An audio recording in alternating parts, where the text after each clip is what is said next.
The Korean Mafia boss was putting up posters on the street, desperate for the slightest clues about his missing younger brother. His hands, usually steady enough to pull a trigger without a tremor, shook as he smoothed the paper against the cold brick wall of an alleyway in Itaewon. Jinwoo Park was a man whose name whispered terror through the neon-lit corridors of Seoul's underworld. Yet here, in the biting November wind, he looked like nothing more than a fractured soul searching for the only piece of his humanity that remained. He pressed the tape down with unnecessary force, his knuckles white against the dampness of the wall. Beside him, his lieutenant Taemin held a stack of 3,000 more flyers, each bearing the photograph of a young man with gentle eyes and an uncertain smile. Minho Park, 23 years old, had vanished 18 days ago from the small bookshop he ran in Hongdae, the one place their father's money had never touched, the one dream Jinwoo had protected from the darkness of their family business. If you're ready for a story about family, betrayal, and the moment a monster discovers his own heart, hit that subscribe button right now. This story will break you in ways you never expected. It had been 18 agonizing days since Minho disappeared, leaving behind only an overturned chair and a cup of tea gone cold. The police had offered nothing but bureaucratic indifference, filing reports that would gather dust in forgotten cabinets. Jinwoo's own vast network of informants, the eyes and ears that stretched across every district of Seoul, had come up empty. It was as if Minho had simply ceased to exist, swallowed by the city that Jinwoo thought he controlled. The weight in his chest was suffocating, a mixture of rage and a hollow, gnawing grief that he had never allowed himself to feel before. He looked at the face on the poster, the younger brother he had raised after their parents died in a house fire 20 years ago. Minho had been only 3 years old then, small enough to carry, light enough to save. Jinwoo had been 13, already hard enough to drag them both out of the flames, already cold enough to survive what came after. "We will find him, boss," Taemin whispered, though the uncertainty in his voice betrayed him. The words had become a mantra over the past 18 days, repeated so often they had lost all meaning. Jinwoo didn't respond. He simply grabbed another poster, his eyes scanning the indifferent crowd passing by on the rain-slicked street. Every face was a stranger, every shadow a potential threat, and every second that ticked by felt like a physical blow to his ribs. He was the king of an empire built on blood and fear, a man who had clawed his way from the ashes of that burning house to the top of Seoul's criminal hierarchy. He owned politicians, controlled shipping routes, and commanded the loyalty of 300 men who would die at his word. Yet he was powerless to find the one person who gave his life meaning, the one person he had sworn to protect above all else. The rain began to fall harder, a cold assault that threatened to turn the paper in his hands to pulp, mirroring the disintegration of his hope. He stared at the empty street, the flickering neon signs casting long distorted shadows that seemed to mock his desperation. Jinwoo had built his empire on the principle that everything could be taken, everything could be controlled, everything had a price. But the universe was teaching him a cruel lesson in the currency of helplessness. He was a man who took what he wanted, who commanded legions, who made problems disappear with a phone call.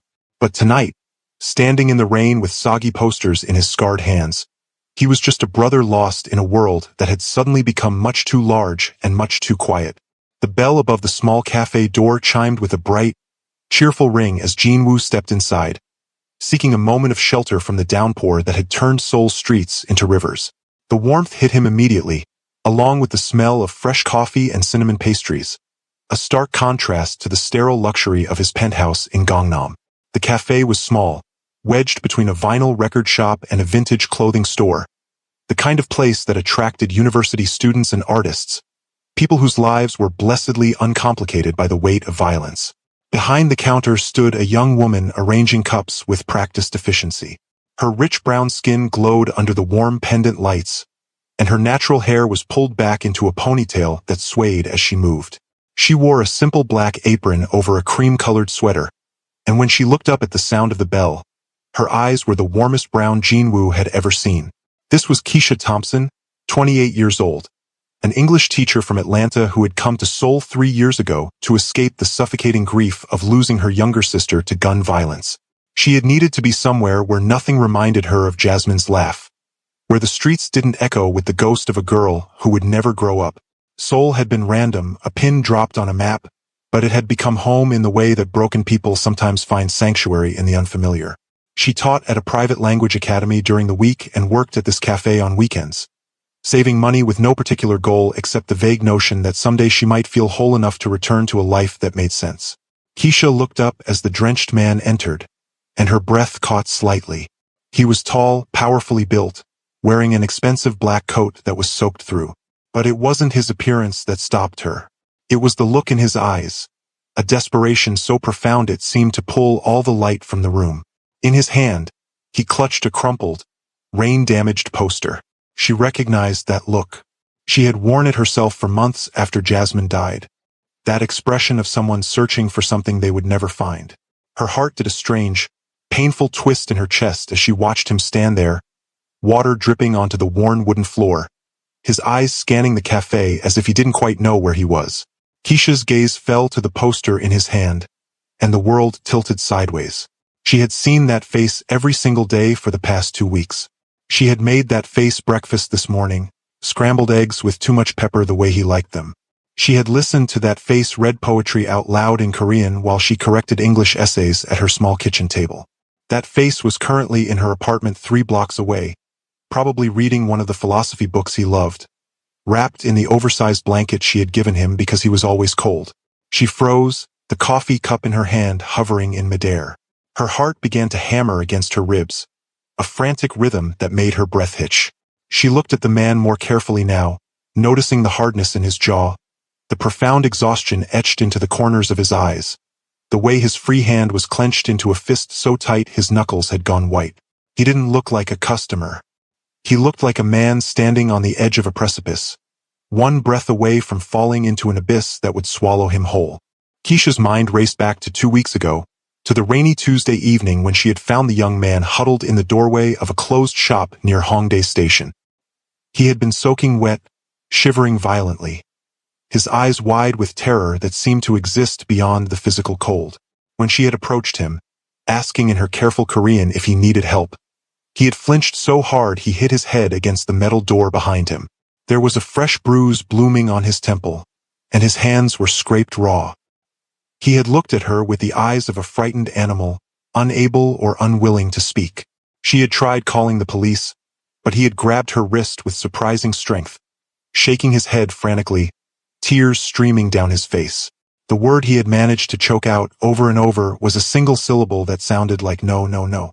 Something in Keisha's chest had cracked open at that moment.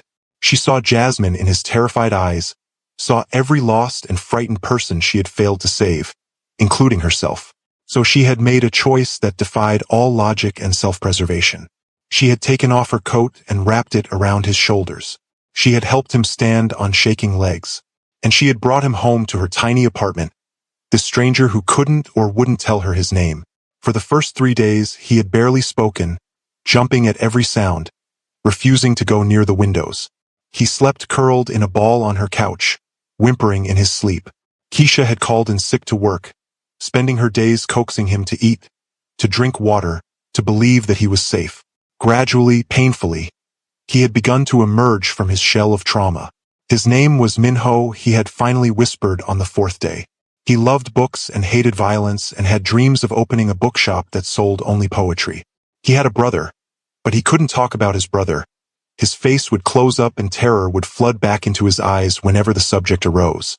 Keisha had learned not to push, had learned to let him exist in the small safe bubble of her apartment where the past couldn't reach him. Over the past 2 weeks, she had watched him slowly come back to life. He had started smiling, had started reading to her from Korean poetry collections, translating the beautiful, mournful verses into halting English.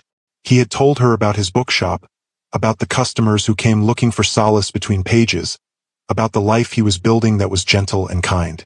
And now, standing behind the counter of this cafe, Keisha understood with a sickening clarity that the man in front of her, this desperate, dangerous-looking man with a poster bearing Minho's face, was the brother.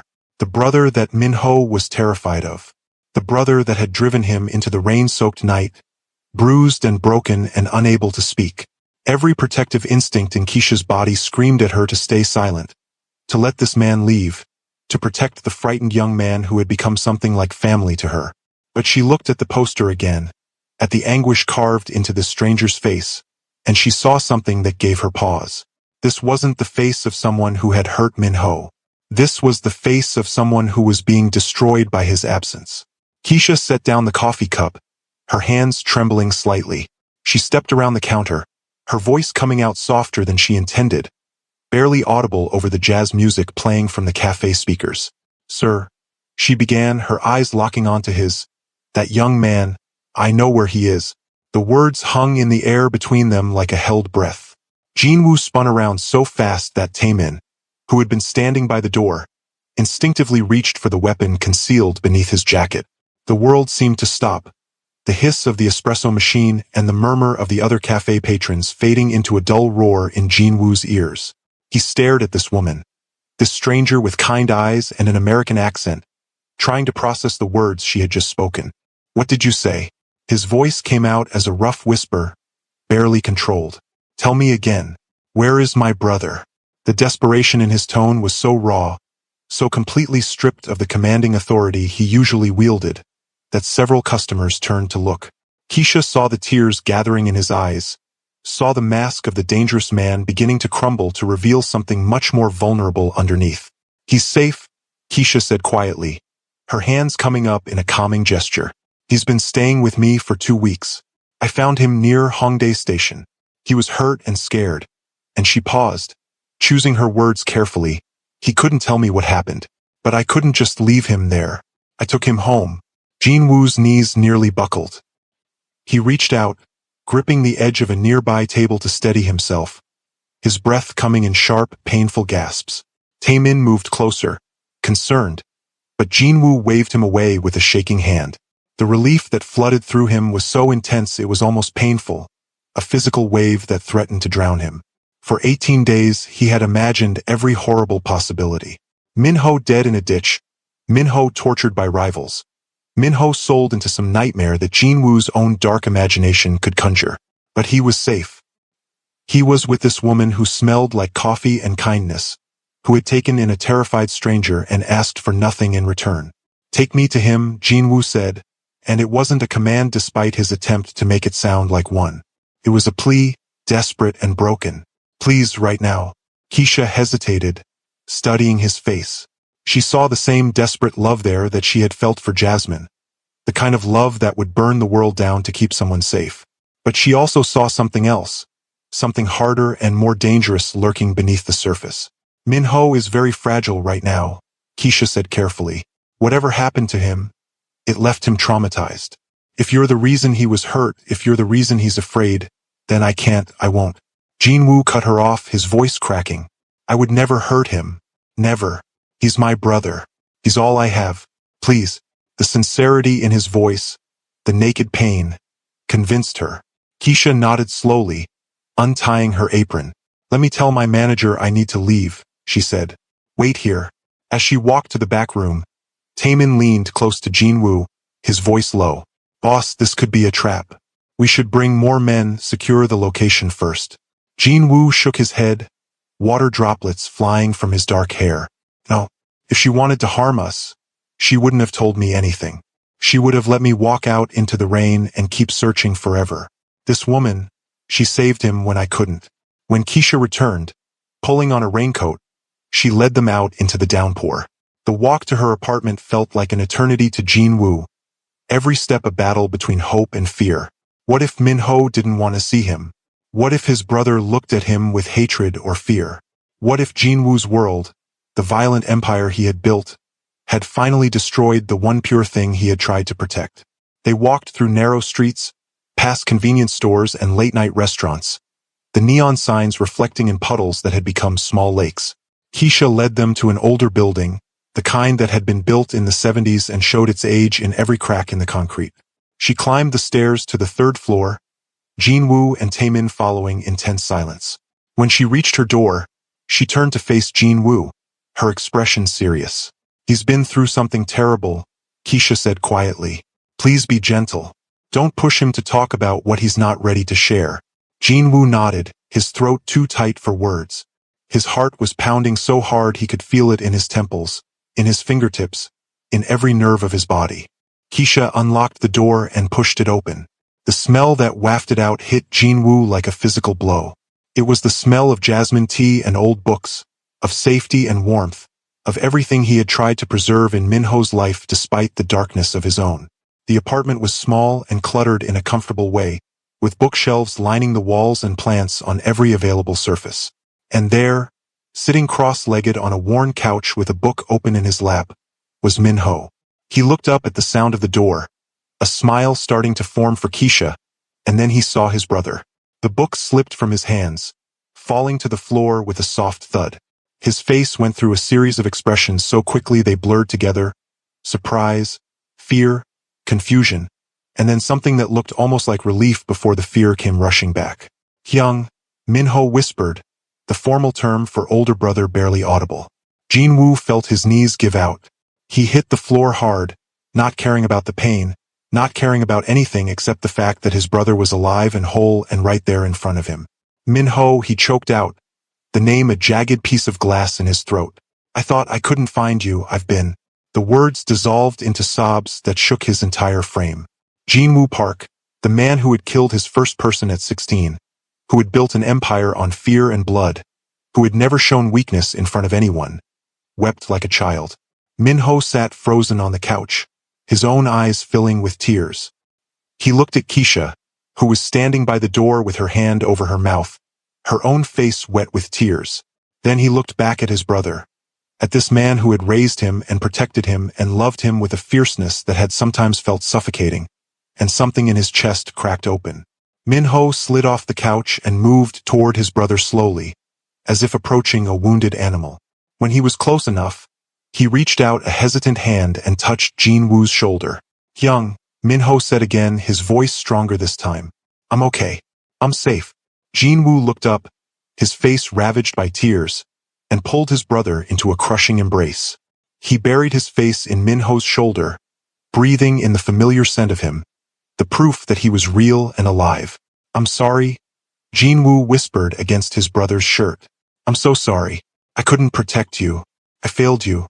If you're feeling this moment right in your chest, smash that like button. Because what happens next is going to shatter everything you think you know about this story. Minho pulled back slightly, his hands gripping his brother's shoulders. You didn't fail me, Hyung. You never failed me. Jinwoo shook his head violently. You disappeared.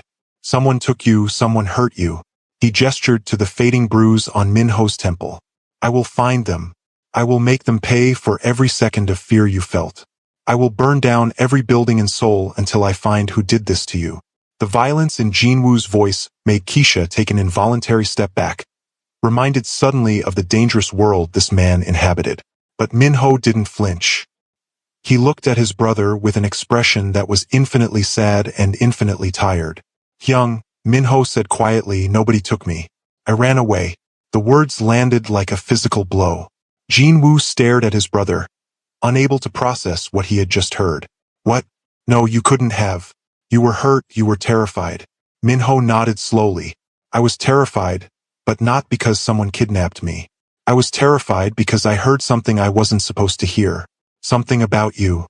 Jinwoo's blood ran cold. What did you hear? Minho looked down at his hands, his voice dropping to barely a whisper. I was at the bookshop closing up for the night. You remember Director Sung? Your business partner? The man you've worked with for 5 years? Jinwoo nodded, a terrible suspicion beginning to form in his gut. Director Sung came to my shop that night. He didn't know I was still there. I was in the back room doing inventory. He was on the phone, and he was speaking to someone about you. Minho's hands were shaking now, the memory clearly painful. He said that you had become a liability, that your protection of me made you weak, made you vulnerable.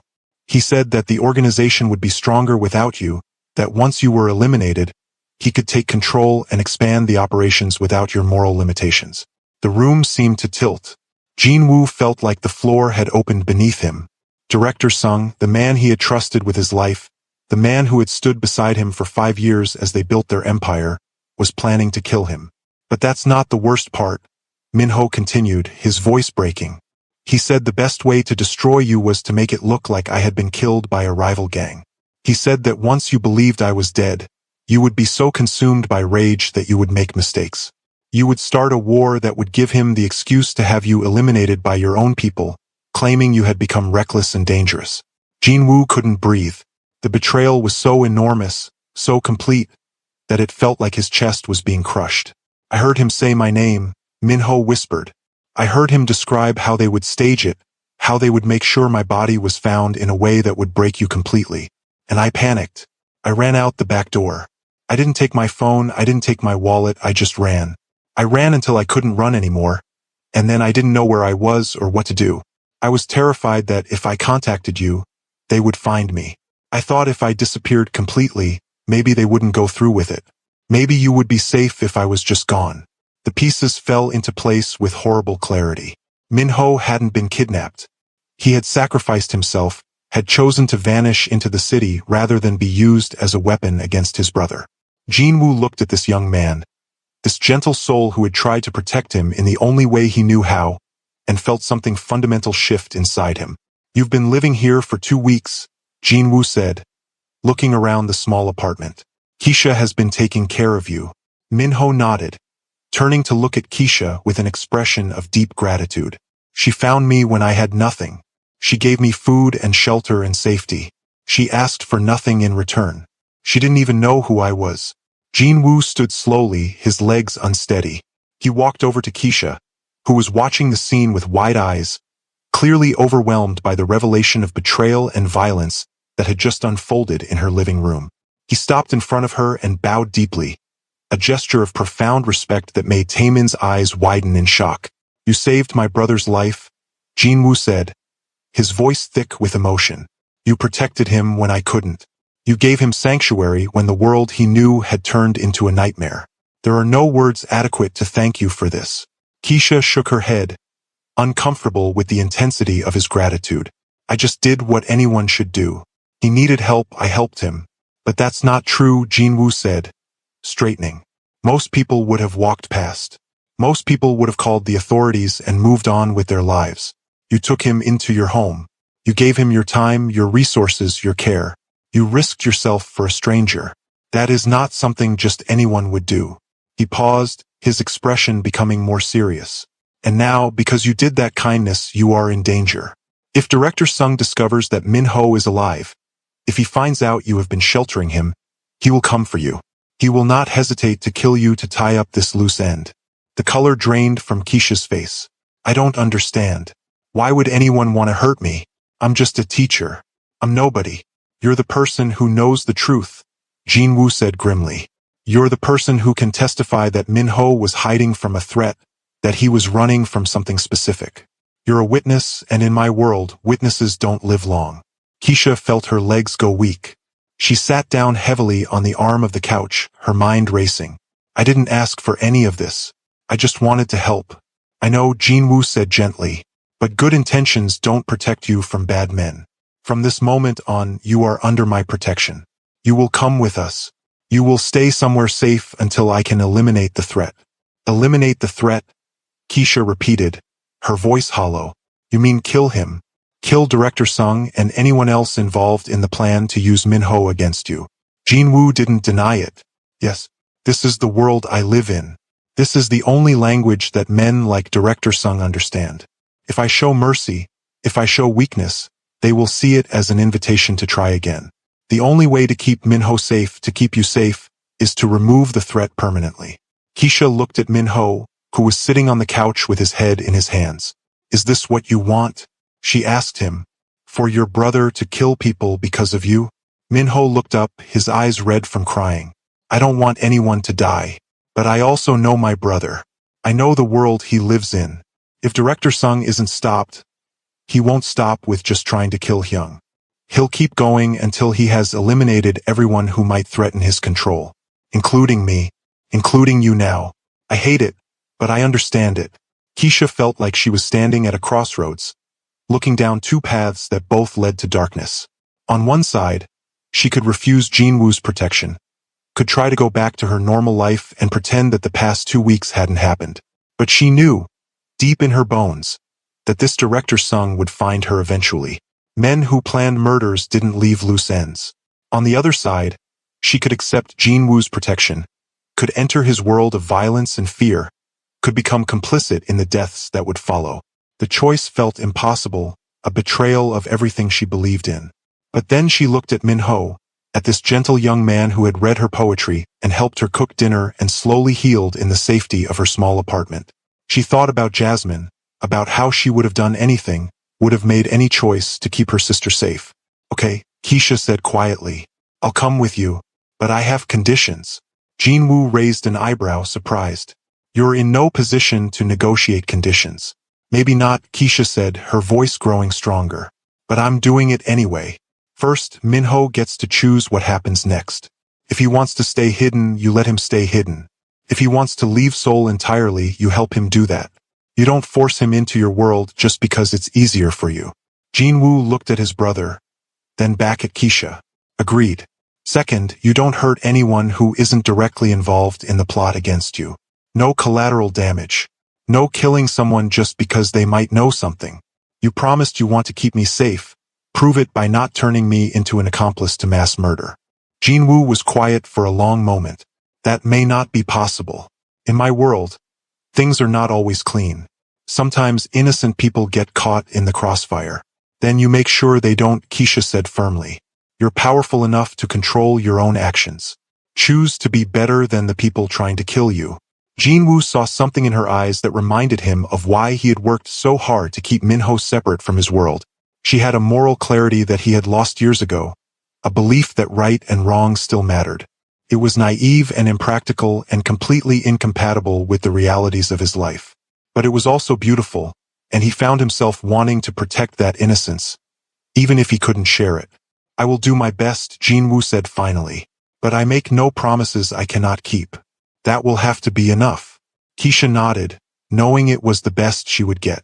Third and final condition, when this is over, when Minho is safe and the threat is gone, you let me go back to my life. You don't try to keep me in your world. You don't decide that I know too much and need to be silenced. You let me walk away. Jinwoo extended his hand. I agree to your terms. Keisha shook his hand, sealing the bargain that would pull her irrevocably into a world of shadows and violence. The transition from Keisha's small apartment to Jinwoo's fortified compound happened with dizzying speed. Within an hour, they were in the back of an armored sedan, driving through the rain-soaked streets of Seoul toward Gangnam. Minho sat between Jinwoo and Keisha, holding both their hands, a bridge between two incompatible worlds. Taemin sat in the front passenger seat, speaking quietly into a phone, coordinating security and logistics. The compound, when they arrived, was exactly what Keisha had imagined from crime movies. High walls, armed guards, cameras on every corner. The house itself was enormous, all glass and steel and modern architecture that screamed wealth and power. They were ushered inside by silent staff who bowed deeply to Jinwoo and didn't make eye contact. Minho was shown to a bedroom that was larger than Keisha's entire apartment, with a view of the Han River that would have been breathtaking if the circumstances had been different. Keisha was given a guest suite on the same floor, luxury accommodations that felt more like a gilded cage. When she was finally alone, she sat on the edge of the enormous bed and tried to process everything that had happened in the last 3 hours. This morning, she had been a simple English teacher working a weekend shift at a cafe. Now she was under the protection of a Korean crime lord, living in his fortress, waiting for a war to begin. There was a soft knock on her door. Come in, Keisha called out, expecting one of the staff. Instead, Jinwoo entered, looking exhausted but more composed than he had been at the cafe. He had changed out of his wet clothes into a simple black shirt and pants, and his hair was damp from a recent shower. May I speak with you? He asked, surprisingly polite. Keisha nodded, gesturing to a chair by the window. Jinwoo sat down heavily, the weight of the world visible in every line of his body. I need to explain something to you, he began, about why Minho's safety is so important to me, why I have worked so hard to keep him separate from my business. Keisha listened quietly as Jinwoo told her the story of the fire, of pulling his 3-year-old brother from the flames while their parents burned. He told her about the years of poverty that followed, about how he had turned to crime not out of ambition but out of desperation to feed and clothe a small child. He told her about the first time he had killed someone, a rival gang member who had threatened Minho when he was 7 years old. He told her about the moment he had decided that Min-ho would never know this world, would never be tainted by the blood on Jin-woo's hands. I gave him everything I never had, Jin-woo said quietly. Education, safety, the freedom to pursue dreams that had nothing to do with survival. I kept him away from my business so completely that most of my associates didn't even know I had a brother. It was the one good thing I ever did, the one piece of my soul that stayed clean. And now that sanctuary has been shattered because someone I trusted decided to use my love against me. Keisha felt an unexpected sympathy for this man. She had assumed he was simply a monster, but the truth was more complicated. He was a monster who loved his brother, a killer who had tried to protect innocence even while destroying it in others. What will you do now? Keisha asked. Jin-woo's expression hardened. Tomorrow I will call a meeting of my inner circle. I will tell them that Min-ho has been found safe. I will watch their reactions carefully. Director Sung doesn't know that Min-ho heard his conversation, doesn't know that his plan has been exposed. He will react to the news of Min-ho's return, and that reaction will tell me everything I need to know about who else is involved. And then, Keisha pressed, and then I will do what needs to be done to protect my family, Jin-woo said simply. The words hung in the air between them, heavy with unspoken violence. That night, Keisha lay in the unfamiliar bed, unable to sleep. She kept thinking about Min-ho's face when he had seen his brother, the mixture of fear and relief. She thought about Jin-woo's story, about a 13-year-old boy carrying his baby brother out of a burning house. She thought about her own sister, about Jasmine's last moments, about the senseless violence that had taken her. Around 3 in the morning, Keisha got up and wandered through the quiet house. She found Min-ho in the library, a vast room lined with books from floor to ceiling. He was curled up in a leather chair, reading by lamplight. Couldn't sleep? Keisha asked softly. Min-ho looked up, managing a weak smile. Too many memories, too many thoughts. This house, I grew up here, but it never felt like home. It always felt like Hyung's fortress, the place where he kept me safe from the world he worked in. Keisha sat down in the chair across from him. Are you angry at him? For the life he chose? For bringing you into this danger? Min-ho considered the question carefully. I used to be angry. When I was younger, I resented him for being what he is. I wanted a normal brother, someone who came to my school events and met my friends without terrifying them. But as I got older, I understood. Everything he did for me. The violence, the crime, it all started as a way to keep us alive. And somewhere along the way, it became who he was. Do you think he can change? Keisha asked. Min-ho shook his head sadly. No, this is his world now. He's too deep in it to ever walk away. The best I can hope for is that he survives it, that he doesn't let it destroy him completely. That's why I wanted the bookshop, why I built a life so separate from his. I wanted to prove that we could both exist, that his choices didn't have to define my entire world. Keisha understood that desire all too well. She had come to Seoul for the same reason, to build a life separate from the violence that had defined her for too long. The next morning, Jin-woo gathered his inner circle in the compound's conference room. 8 men sat around a polished table, all of them senior members of his organization. Director Sung was among them, a man in his 50s with silver hair and a face that projected calm competence. He had been Jin-woo's right hand for 5 years, the architect of their expansion into legitimate businesses that laundered their criminal proceeds. Taemin stood against the wall, his hand resting casually near his concealed weapon, watching everyone carefully. I have called you here with good news, Jin-woo began, his voice betraying none of the tension he felt. My brother Min-ho, who has been missing for 18 days, has been found. He is alive and well. The reactions around the table varied. Some men showed genuine relief, others mild interest. But Director Sung's face did something very subtle, very quick.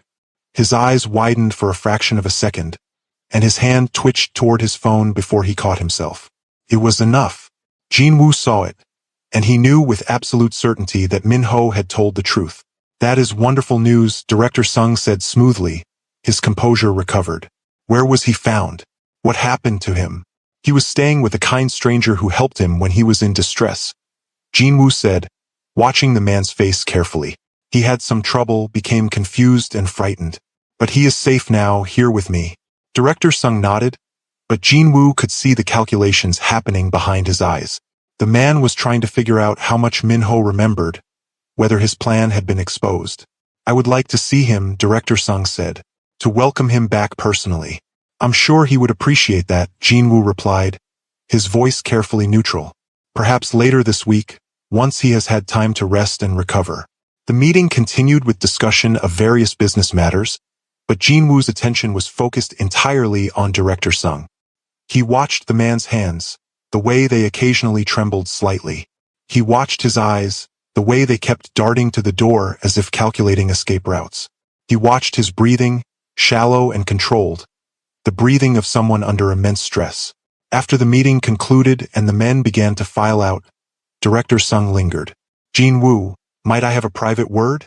Of course, Jinwoo said, gesturing for Taemin to stay. Whatever you wish to say, you can say in front of Taemin. Director Sung hesitated, then nodded. I wanted to express my relief that Minho has been found. I know how worried you have been.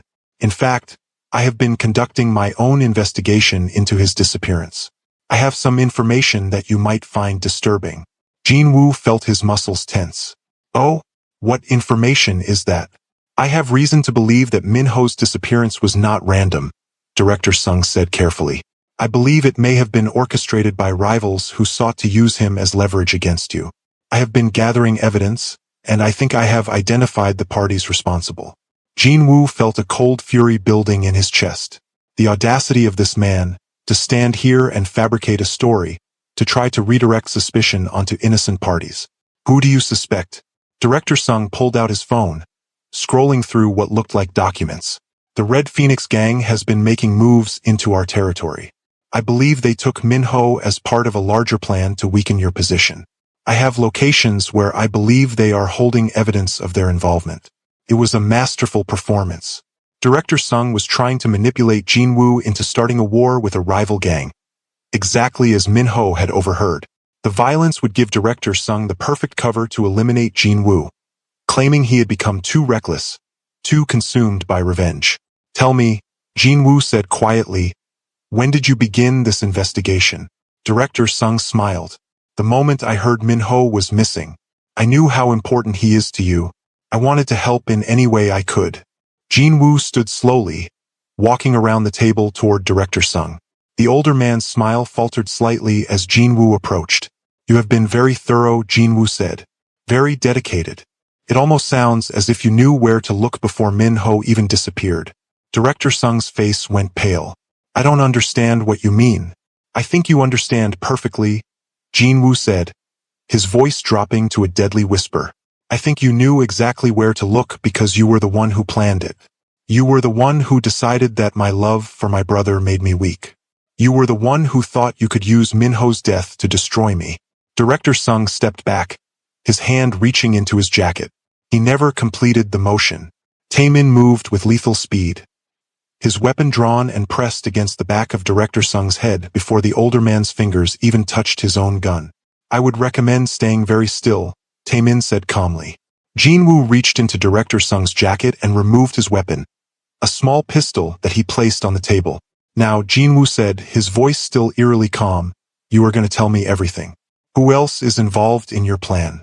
Who else knows about your intention to kill me and blame it on my reaction to Minho's death? Director Sung's composure finally cracked. His face twisted with a mixture of fear and rage. You were supposed to be broken by now, he hissed. You were supposed to be consumed by grief, making reckless decisions that would justify your removal. But that stupid boy ran instead of dying like he was supposed to. He ruined everything. The admission hung in the air like poison. So you admit it, Jinwoo said. You admit you planned to kill my brother, to use his death as a weapon against me. Director Sung laughed, a bitter, broken sound. Of course I planned it. You have become a liability to this organization. Your sentimentality, your protection of that weak boy, it makes you vulnerable.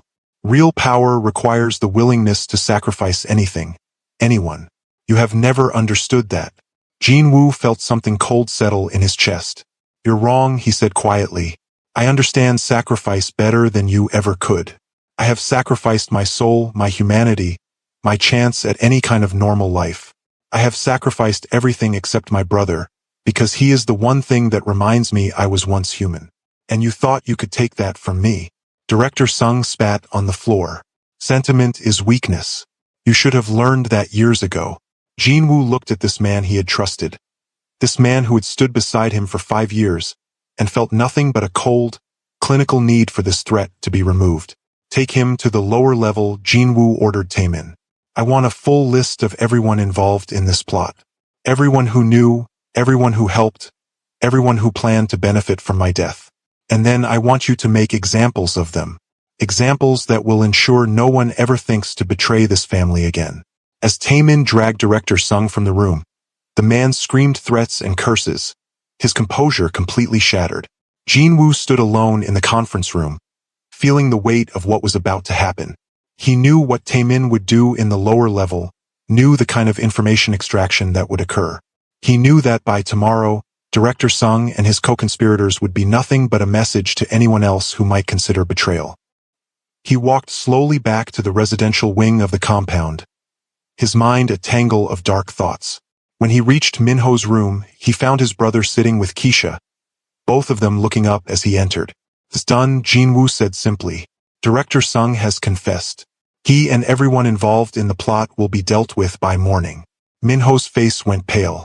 Dealt with? You mean killed? Yes, Jinwoo said, not bothering to soften the truth. They plan to kill you, to use your death to destroy me. I will not allow them to live with that knowledge, with that intention. I will not spend the rest of my life waiting for them to try again. Keisha stood up, her expression troubled. There has to be another way. You could go to the police, you could. Jinwoo cut her off with a harsh laugh. The police? Half of them are on Director Sung's payroll. The other half wouldn't care about gang violence. No, the only justice in my world is the justice I create. Minho looked at his brother with infinite sadness. I never wanted this. I never wanted people to die because of me. You didn't cause this, Jinwoo said firmly. Director Sung's ambition caused this. His greed, his willingness to kill an innocent person to gain power, that's what caused this. You are the victim here, not the catalyst. But I am the catalyst, Minho said quietly. If I didn't exist, if you didn't love me, you would be safer. You would be the ruthless leader they expected, the man who couldn't be manipulated through emotion. Maybe you would be better off if I really had disappeared. Jinwoo crossed the room in 3 strides and grabbed his brother's shoulders, looking into his eyes with an intensity that was almost painful. Don't ever say that. Don't ever think that. You are the only thing in this world that makes me human. You are the only reason I have any conscience left at all. Without you, I would be nothing but a monster. I would be exactly the kind of man who would kill his own brother if it served his ambition. The room fell silent. Keisha watched the 2 brothers, seeing the complexity of their bond, the way love and violence were so tangled together in their lives that they couldn't be separated. She thought about her own life, about the choices she had made, about the violence that had taken Jasmine from her. She had spent 3 years running from that pain, building a new life and soul where she could pretend the past didn't exist. But standing here in this fortress, watching these 2 men navigate their impossible relationship, she realized something. Running hadn't healed her. It had just postponed the grief. I need to tell you something, Keisha said suddenly, her voice cutting through the heavy silence. Both brothers turned to look at her. I haven't been completely honest with you about why I'm in Seoul. Jinwoo's expression became guarded. What do you mean? Keisha took a deep breath, preparing to share a truth she had kept locked away for 3 years. I came to Seoul because my younger sister was killed in a drive-by shooting in Atlanta. She was 15 years old, wrong place, wrong time. The shooters were never caught. The investigation went nowhere. And I couldn't stay in a city where every street corner reminded me of her. She paused, her eyes filling with tears. When I found Minho in that doorway, terrified and alone, I saw Jasmine. I saw the sister I couldn't save. And I made a choice to save him instead, to give him the protection and safety that I couldn't give her. So when you thank me for saving your brother, you should know that I wasn't being selfless. I was being selfish. I was trying to fix something that can never be fixed. Minho stood up and walked over to Keisha, taking her hands in his. You gave me safety when I had none. You gave me kindness when I was broken. Whatever your reasons, you saved my life. That matters. Jinwoo looked at this woman with new understanding. She wasn't just a kind stranger. She was someone who understood loss, who understood the desperate need to protect the people you love. She was someone whose heart had been shattered by violence, just like his had been forged by it. We are not so different, you and I, Jinwoo said quietly. We have both been shaped by violence. We have both lost people we love. The difference is that I became the violence and you ran from it. Keisha nodded, wiping her eyes. Maybe that's why I can see you clearly. I know what violence costs. I know what it takes from you. And I can see that you're not a monster, not completely. You're a man who has made terrible choices in service of love. The moment was interrupted by Taemin, who appeared in the doorway looking grim. Boss, we have a problem. Director Sung wasn't working alone. He had outside support. Jinwoo's entire body tensed. From who? The prosecutor's office, Taemin said quietly. Specifically, Prosecutor Han Jae-sung, the man who has been investigating our organization for the past 2 years. Director Sung was feeding him information, positioning himself to take over once you were arrested or killed. And there's more. He has documentation, financial records, witness statements, recordings, enough to bring down the entire organization. If this revelation just hit you like a truck, hit that subscribe button and drop a comment. Because this story is about to go somewhere you never expected. The implications crashed over Jinwoo like a wave. Director Sung hadn't just been planning a simple coup. He had been systematically building a case with law enforcement, preparing to use the legal system to destroy Jinwoo's empire while positioning himself as a reformed insider helping to bring down a criminal organization. It was brilliant and devastating. Where are these documents? Jinwoo demanded. Taemin shook his head. Director Sung says they're in a secure location, set to be automatically delivered to multiple news outlets and law enforcement agencies if he doesn't check in every 24 hours. A dead man's switch. If we kill him, the information goes public. Jinwoo felt the walls closing in. He looked at Minho, at Keisha, at the fragile sanctuary he had tried to build within his fortress. Everything was collapsing. If those documents went public, he would spend the rest of his life in prison. His organization would be dismantled. And Minho, innocent Minho who had only ever wanted to sell books and read poetry, would be exposed to the world as the beloved brother of a crime lord, his life destroyed by association. There has to be a way to stop this, Keisha said. Some way to negotiate, to make a deal. Jinwoo shook his head bitterly. There are no deals to be made. Prosecutor Han has been hunting me for years. This is his victory. The only question is how much damage I can minimize before the walls come down. Minho stepped forward, his voice quiet but firm. Let me talk to him. To Prosecutor Han. Let me offer him something he wants more than your conviction. Jinwoo stared at his brother. What could you possibly offer? The truth, Minho said. About Director Sung's plan. About how he was willing to kill an innocent person to gain power. About how he corrupted the prosecutor's office for his own ambition. If I testify against Director Sung, if I expose the conspiracy, Prosecutor Han might be willing to make a deal.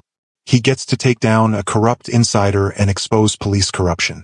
You get immunity in exchange for your cooperation. It was a desperate plan, full of holes and risks. But Jinwoo saw the determination in his brother's eyes, saw the man his little brother had become. You would do that? Expose yourself to the world? Put yourself in the crosshairs of every person who wants revenge against our family? For me? Minho smiled sadly.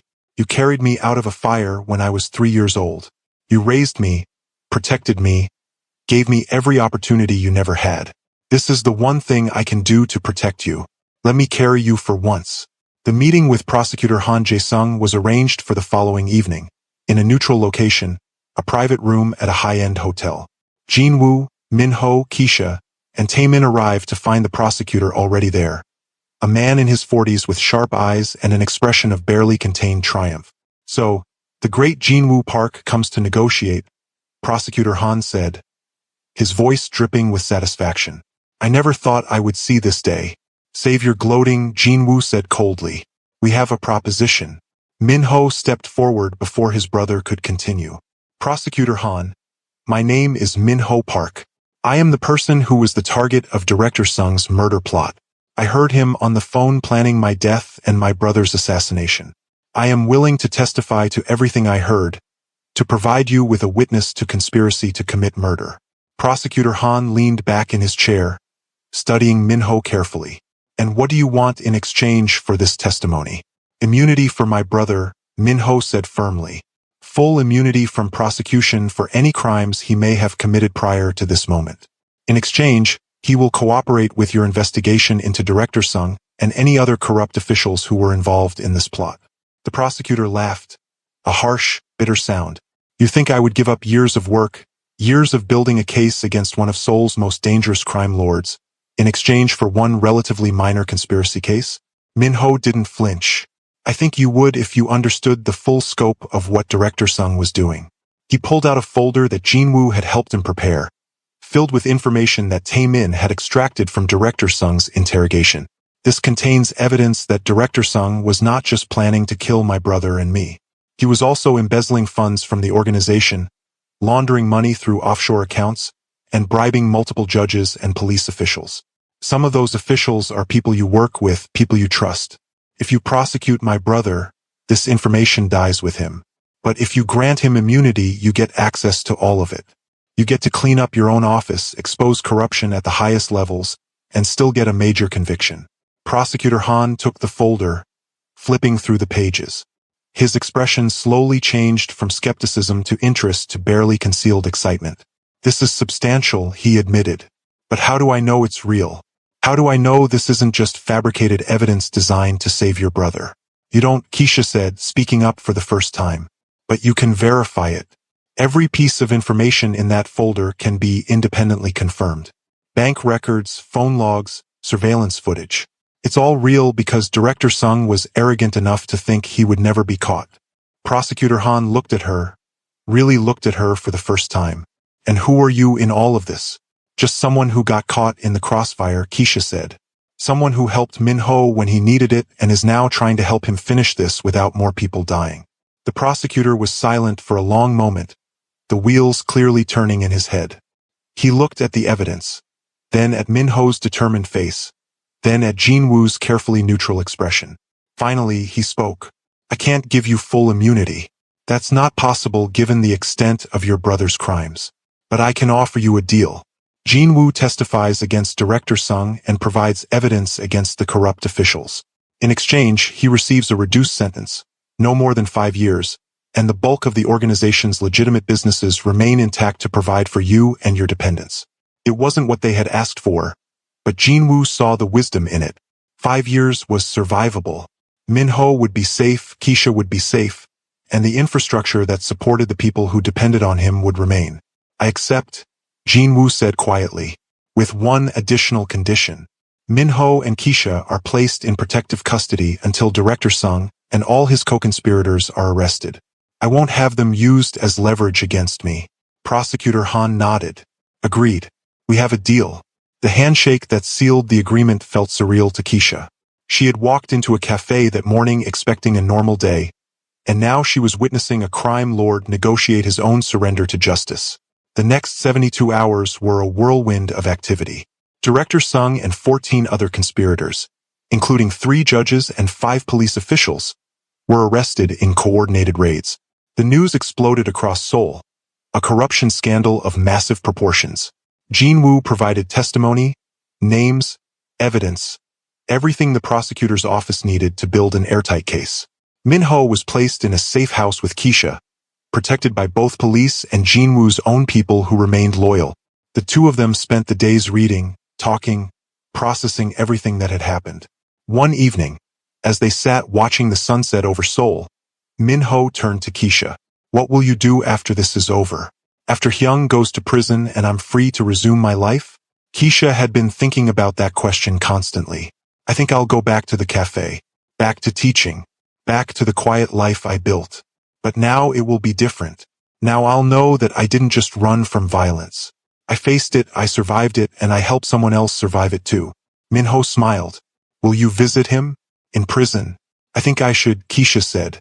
Someone should remind him that there's still good in the world, that his brother turned out kind despite everything. Someone should make sure he doesn't forget why he made the choices he made. And maybe you could visit me too, Min-ho said quietly, at my bookshop, when it's safe to reopen. I would like to have a friend who understands all of this, who knows the truth and stays anyway. Keisha reached over and squeezed his hand. I would like that very much. On the day Jinwoo turned himself in to begin his sentence, he met with Minho and Keisha one final time. They stood in a private room at the prosecutor's office, saying goodbye under the watchful eyes of guards. Jinwoo looked at his brother. This young man who had grown up to be everything Jinwoo had hoped for, kind, thoughtful, brave in ways that had nothing to do with violence. Take care of yourself, Jinwoo said, pulling Minho into a tight embrace. Live the life I never could. Be happy. I will, Minho whispered, his voice choked with tears. And I'll wait for you. 5 years isn't forever. Jinwoo turned to Keisha, this woman who had saved his brother and, in a way, saved him too. Thank you, he said simply, for seeing us as human beings instead of just criminals. For choosing kindness when you could have chosen safety. Keisha nodded, not trusting herself to speak without crying. She watched as Jinwoo was led away, his hands in cuffs but his head held high. He turned back once at the doorway, looking at his brother and the woman who had protected him, and Keisha saw something in his eyes that looked almost like peace. If this ending hit you differently than you expected, drop a like and subscribe for more stories about the complicated nature of love, justice, and redemption. Drop a comment and tell me, could you forgive someone who had done terrible things if they did them for the people they loved? I'll see you in the next one. 5 years later, Keisha stood outside a correctional facility in the outskirts of Seoul, waiting. Beside her was Minho, now 33, successful owner of a small but beloved bookshop that had become a gathering place for poets and dreamers. The gates opened, and Jinwoo walked out, older, grayer, but somehow lighter than he had been. He saw his brother and smiled, a genuine smile of joy and relief. Minho ran forward, embracing him tightly, both men crying without shame. When they finally pulled apart, Jinwoo looked at Keisha, who was hanging back respectfully. You came, he said, sounding surprised. I told you I would, Keisha replied. Someone had to make sure you remembered there was a world out here worth coming back to. Jinwoo walked over to her and bowed deeply. I have had 5 years to think about the choices I made, the life I lived. I cannot undo the past. I cannot bring back the people I hurt. But I can choose how I live the rest of my life. And I choose to honor the kindness you showed my brother, to try to be worthy of the second chance you both gave me. Keisha smiled. Then I think we should start by getting lunch. Minho knows a great noodle place near his shop. As the three of them walked toward the car, an unlikely family forged in fire and redeemed by choice, Keisha thought about how far they had all come. She had arrived in soul broken and running from pain. She was leaving this chapter of her life healed, not because the pain was gone, but because she had learned that facing it, helping others face theirs, was the only way through. Jinwoo had entered prison a feared crime lord. He was leaving it a man who had discovered that true strength wasn't in controlling others through fear, but in having the courage to change. And Minho, the gentle soul who had nearly been destroyed by the violence around him, had survived and built something beautiful in its wake. The sun was setting over Seoul as they drove toward the bookshop, the city lights beginning to glow in the gathering dusk. It wasn't a perfect ending. The scars remained. The losses could never be undone.